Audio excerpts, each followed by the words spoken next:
O Senhor esteja convosco. Proclamação do Evangelho de Jesus Cristo, segundo Lucas. Naquele tempo, Jesus dizia às multidões: quando vedes uma nuvem vindo do ocidente, logo dizeis que vem a chuva. E assim acontece.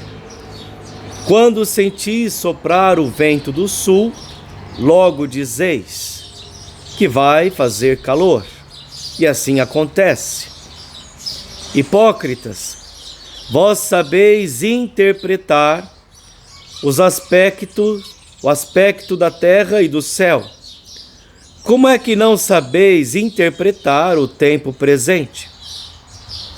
Porque não julgais por vós mesmos o que é justo? Quando, pois, tu vais com o teu adversário apresentar-te diante do magistrado, procura resolver o caso com ele, enquanto estás a caminho. Senão ele te levará ao juiz, e o juiz te entregará ao guarda, e o guarda te jogará na cadeia. Eu te digo, daí tu não sairás, enquanto não pagares o último centavo. Palavra da salvação. Glória a vós, Senhor. Que as palavras do Santo Evangelho perdoem os nossos pecados. Jesus, manso e humilde de coração, fazei o nosso coração semelhante a vós. Meus queridos irmãos, a palavra de hoje, como sempre, muito rica. E Jesus vem chamar a nossa atenção na questão da hipocrisia. Nós sabemos muitas coisas, sabemos entender muitas coisas e muitas situações. Sabemos até olhar para o caminho que nós temos que percorrer, caminho de amor, caminho de perdão. Sabemos que temos que ter boas atitudes, bons pensamentos, um coração voltado para Cristo, ter um coração igual ao de Cristo, e muitas vezes nós não conseguimos. É aqui que está também a hipocrisia, porque precisamos entender que precisamos de fazer um esforço para fazer as coisas, né? E nós estamos aqui para aprender a nos esforçar. Vós sabeis interpretar o aspecto da terra e do céu? Como é que não sabeis interpretar o tempo presente? Porque não julgais por vós mesmos o que é justo. Quando, pois, tu vais com o teu adversário, apresenta-te diante do magistrado, procura resolver o caso com ele, enquanto estás a caminho. Gente, tem muita coisa que a palavra está dizendo, tem muita coisa que está ao nosso alcance. Quem sabe você usar o seu telefone no dia certo e ligar para aquela pessoa e dizer coisas importantes, como eu te amo, me perdoa, eu agi errado, te peço perdão. Porque é muito bonito a gente rezar aqui no começo da celebração e pedir perdão a Deus, mas o perdão de Deus também vem mediante ao nosso pedido de perdão a outra pessoa. Porque a mesma medida em que você mede é a medida que você será medido. Um coração convertido, um coração igual ao dele, consiste em atravessar as barreiras, de atravessar os muros. Porque o pecado, o que é o pecado? O pecado é um muro que é construído diante de nós. Nós não olhamos mais para a pessoa, nós não pedimos mais perdão, nós também não nos perdoamos, e assim a gente vai empurrando com a barriga. Veja, e existem fissuras, existem doenças que são psicossomáticas justamente por isso. Porque é o fato de você não abrir o coração para olhar para a realidade do coração de Jesus, que te pede: perdoa, filho, ama, filho, faça aquilo que é certo, filho. Eu fiz esse caminho justamente para que você possa aprender. Faça. Aprendei de mim que eu sou manso e humilde de coração. Aprender o quê? Aprender como ele, fazer as coisas que ele fez. Não é assim? Vocês estão admirados de ver os milagres que eu realizo? Pois vocês poderão também fazer, e fazer coisas grandiosas. E não é grande, não é grandioso um pedido de perdão, um sorriso, um abraço. Ontem esses dias nós rezamos o terço de Betânia, né? O que ensina ali? A casa de Betânia. A casa de Betânia é o lugar onde Jesus estava sempre com seus amigos, Marta, Maria e Lázaro. E ali eles recebiam Jesus com todo carinho, com abraço, com sinceridade. E o texto de Betânia vem nos trazer isso, esta reflexão, que nós possamos aprender a fazer a mesma coisa. Abraçar de verdade, sorrir de verdade, ser verdadeiros, acolhedores. E já peço perdão, já falo isso já pedindo perdão por todas as vezes que eu não consigo ser esta pessoa acolhedora. Mas eu preciso de aprender a ser. Porque se eu quero ter um coração igual ao de Jesus, eu preciso de pedir a Ele: Senhor, ensinai-me a acolher o meu irmão com amor, com carinho, com verdade, com boa intenção, que o meu coração possa ter uma boa intenção para com o outro. E está falando aqui com todas as letras: olha, quando tu vais com o teu adversário apresentar-te diante do magistrado, procura resolver o caso com ele. Senta com ele, vai diante dele, vai atrás. Não fica carregando mágoa, não. Besteira, saia disso. Caia fora dessa. Por quê? Porque está aqui. Gente, a nossa vida é essa caminhada, é esta procissão. A nossa vida, gente, o tempo da nossa vida é uma procissão. Você queira ou não, é uma procissão. Estamos caminhando para um fim. Mas está tudo bem, estamos caminhando para um fim. Ou nós vamos viver essa procissão, ou seja, em outras palavras, ou nós vamos fazer essa caminhada de um jeito bonito, ou nós vamos continuar batendo a cabeça, carregando fardos pesados. E Jesus vai nos ensinar que nós temos que carregar o fardo leve dele. Ficar carregando coisa arada não, gente. Se livra de tudo isso, de toda mágoa, de todo rancor, de toda a ira, de todos os pesos. Faça o que o Evangelho está falando, vai conversar, porque você está a caminho, enquanto estás a caminho. Porque senão, aqui está, senão ele te levará ao juiz, o juiz te entregará ao guarda, e o guarda te jogará na cadeia, e te digo, daí tu não sairás enquanto não pagares o último centavo.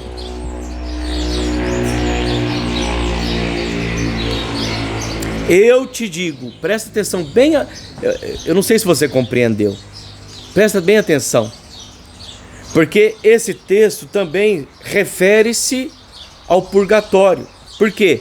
Eu te digo, ou você se reconcilia com o teu irmão, ou você ama o teu irmão, ou você tenha um coração igual ao de Jesus, ou senão você vai ser entregue e será preso. E eu te digo, daí tu não sairás enquanto não virá gente, enquanto não pagares o último centavo. E o purgatório não é isso? Nessa caminhada da nossa vida, na caminhada da nossa história, estamos caminhando e estamos tendo a oportunidade de reconciliar, de amar, de perdoar, de ser bom, de fazer o bem, de caminhar com leveza, de ter um coração transfigurado, transformado pelo próprio Cristo. Jesus, manso e humilde de coração, fazei o nosso coração semelhante ao vosso. Transformai-me, Senhor, curai-me essas feridas que vai falar na primeira leitura. O que falou na primeira leitura? Olha o que vai dizer na primeira leitura. É São Paulo que vai dizer aos romanos: estou ciente que o bem que não habita em mim, isto é, minha carne, o bem que habita em mim, a minha carne, hoje, que nós sabemos os nossos vícios, as nossas dependências, o mal que habita em mim, isto é, na minha carne, a concupiscência da carne, essa carne que é decaída, é inclinada, ela é adâmica, pois eu tenho a capacidade de querer o bem, eu quero o bem, eu até quero caminhar, olhando para o Evangelho, caminhar, perdoando, mas eu não consigo perdoar, eu não consigo amar, eu não consigo telefonar, eu não consigo resolver essas coisas. Gente, e eu já falei, a questão do bocejo, né? Eu já falei, essa caminhada, como que, olha, as atmosferas entrando em conflito. Enquanto nós estamos na caminhada, ou nós temos a coragem de ter esse coração transfigurado pela glória de Deus, pela graça de Deus, ou nós continuaremos a sofrer. Feliz, as bem-aventuranças, feliz, humilde de coração, porque é deles o reino dos céus, é dele o coração de Jesus, é dele aquilo que é dele, que Jesus foi preparar para ele. Então, estou ciente de que o bem que habita em mim, isto é, na minha carne, o bem não habita em mim, ou seja, a minha carne, pois eu tenho a capacidade de querer o bem, mas não de realizá-lo. Portanto, filho, esforçai-vos para fazer, é um esforço para comer menos, é um esforço para perdão, é um esforço para fazer academia, é um esforço, nós estamos chegando no final do ano, não é assim? E na virada do ano, ou até mesmo quando nós estamos aqui, a gente começa a planejar, nossa, a minha vida vai ser tão diferente lá fora, a gente começa a fazer tantos planejamentos. Isso é bom, isso é legal. É importante voltar a esperança, voltar a fé, voltar a ver, voltar a querer viver, voltar a ter liberdade em Cristo. Isso é liberdade.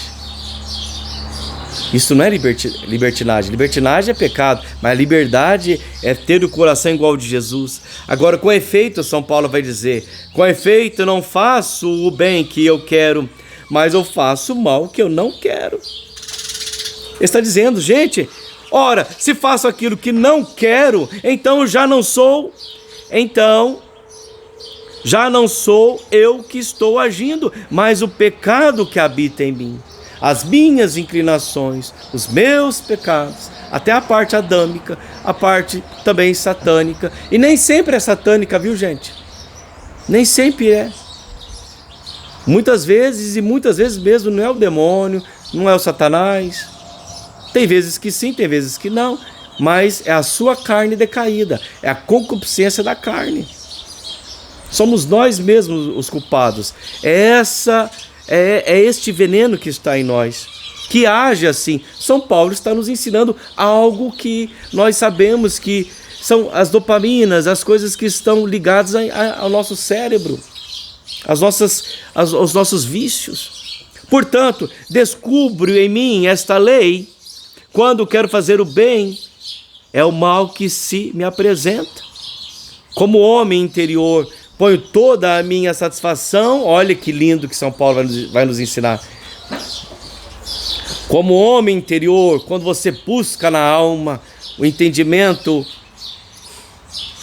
uma intimidade com Deus, ele vai dizer, ponho toda a minha satisfação na lei de Deus.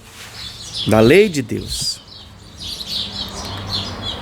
Mas sinto em meus membros outra lei. Essa lei da carne. Agora, infeliz que sou, quem me libertará deste corpo de morte? Quem me libertará? Gente, só existe uma coisa para te libertar: Deus, só Deus para te libertar. Portanto, que nós possamos ter este coração sincero e pedir a Deus: Senhor, ensinai-me a fazer a vossa bondade, a vossa vontade. Ensinai-me, Senhor, a dizer este sim bonito e sincero a cada dia e a cada momento da nossa vida, porque eu posso dizer sim a Deus pela manhã, e que interessante, e eu posso dizer o não a Deus já na parte da tarde. Que incoerência, que doideira, que loucura. Queridos irmãos, um outro detalhe que eu quero entrar no assunto com vocês aqui. Estava conversando agora há pouco com o nosso irmão ali, né? A respeito com o Renato, né? A respeito dos irmãos de Jesus, né? Marcos capítulo 6, versículo 4. E Jesus disse: um profeta... É isso mesmo, né? Deixa eu ver. Onde está? Ah, tá aqui. Não é ele, o carpinteiro, filho de Maria, o irmão de Tiago, de José, de Judas e de Simão? Não vive aqui entre nós também suas irmãs? E ficaram perplexos a seu respeito. Mas Jesus disse-lhes: agora, aqui que está a chave. Está logo em seguida. Aqui que está a chave. Mas Jesus disse-lhes: um profeta, ele está falando dele, um profeta só é desprezado na sua pátria entre os seus parentes. O que Jesus está falando? Entre os seus parentes e na sua própria casa. Não pode fazer ali milagre algum. Curou apenas alguns poucos enfermos. Ou seja, a palavra nos fala do quê? A palavra nos fala dos irmãos de Jesus, mas não fala dos filhos de Maria. O que nós vimos hoje também, na oração de hoje, olha aqui, não é nada programado, mas está aqui escrito, né? Busquemos isso. Busquemos o que é vosso e nos apliquemos com todo empenho em conquistar irmãos e irmãs para Cristo. O que isso quer dizer? Quer dizer que os irmãos, existem dois tipos de irmãos: os irmãos de sangue, que são os irmãos, né? E também existem os irmãos que sentam à minha mesa, os irmãos que são próximos a mim, os irmãos que são meus amigos, meus parentes. E a palavra irmãos da palavra na Escritura se refere a isso, a primos de Jesus. Agora vamos ver em outro lugar, João capítulo 19, versículo 25, vai dizer assim: junto à cruz de Jesus estavam de pé. Presta bem atenção, porque são poucas palavras. Junto à cruz de Jesus estava de pé a sua mãe, que é Maria, a irmã de sua mãe, ou seja, Nossa Senhora tinha irmã, a irmã de sua mãe, Maria, que era mulher de Cleofas, e Maria Madalena. Quando Jesus viu a sua mãe e perto dela o discípulo a quem amava, disse à sua mãe: mulher, eis aí o teu filho. Este mulher, eis aí o teu filho, se refere a quem? Mulher, eis aí, é a mulher do sim, porque a Eva é a mulher do não. Nossa Senhora é a mulher do sim. Mulher, eis aí o teu filho. Depois disse ao discípulo: eis aí a tua mãe. Desta hora em diante, o discípulo levou para a sua casa. Aqui está. Eu acho que isso já é super mais que suficiente. A palavra em outros lugares vai nos mostrar onde estão estes nomes que fala que são os irmãos de Jesus, né? Que na verdade são primos de Jesus, filhos, parentes de Jesus. Olhando para as leituras de hoje, meus queridos irmãos, vamos ter um firme propósito na nossa vida. O propósito de caminhar na leveza, caminhar com um bom coração. Eu até agradeço ao meu irmão que trouxe essa reflexão, né? Que a gente pôde mergulhar um pouquinho a mais aqui, né? Ao Renato. Mas que nós possamos caminhar nessa vida, sobretudo aqui, com esse coração bondoso, viu, gente? Com esse coração de querer o bem o outro, de conversar, de sermos irmãos. Você sabe como é que surge, como é que nasce irmãos na igreja? Sabe como que você é meu irmão? Porque fala de irmãos, e de fato somos irmãos de Jesus. Somos irmãos de Jesus através de um útero. Ser irmão tem que ser através de um útero. Ou é o útero da mesma mãe, que é o mesmo sangue, ou é o útero da pia batismal, onde é o dia em que nós nascemos de novo. Aliás, nascemos para a vida eterna, né, no útero da igreja, através do nosso batismo. Através do batismo, todos nós somos irmãos. E aqui, né, a igreja se trata disso. Somos todos filhos do céu. Todo aquele que é batizado são irmãos. Portanto, são filhos do céu. Porque são revestidos da glória de Deus, revestidos da graça de Deus, para proclamar e viver que do céu é. Porque do céu pertence. Amém, gente? Louvado seja o nosso Senhor Jesus Cristo. Para sempre seja louvado. Vamos ficar de pé.